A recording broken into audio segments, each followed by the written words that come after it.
গঙ্গার ফুরফুরে হাওয়া এখন বেশ ভালো লাগছে।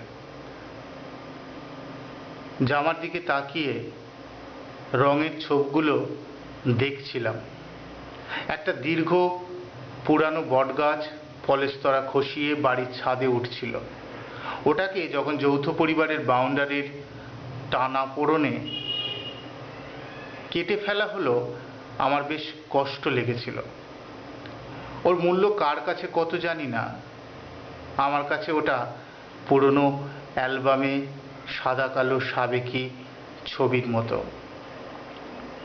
ঠাকুরদা ঠাকুমা ছেলে পুলে বউ বাচ্চা নিয়ে বুক চিতিয়ে ভেসে থাকা জয়ী একদল। শুকনো গাছটাকে আমি সযত্নে সোনালি রং করে তুলে রেখেছি। নিবিড় ঘনীভূত গাছটার মূল থেকে কাণ্ডের দিকে প্রসারিত শাখা পোশাখার আবিষ্টনী যেন দাগানো কামানের উপর হাতে হাত ধরা সহযাত্রীদের মিছিল। একটা দারুণ কম্পোজিশন। ওটা আমি হারাতে চাইনি। ওটা আমাকে অতীতের স্মৃতিচারণ করায়। আমিও যখন বলতাম হোলি হে।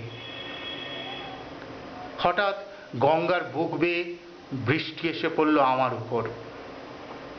খরাদগ্ধ দেহটা আমার ভিজতে চাইছিল।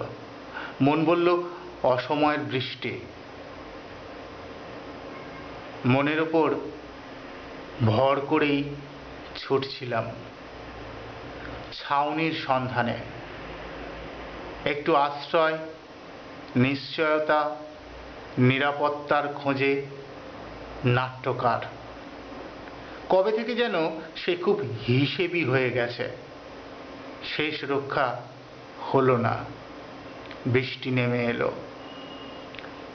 বৃষ্টি বেঈমান, তার ইচ্ছে হলেই ভেজে।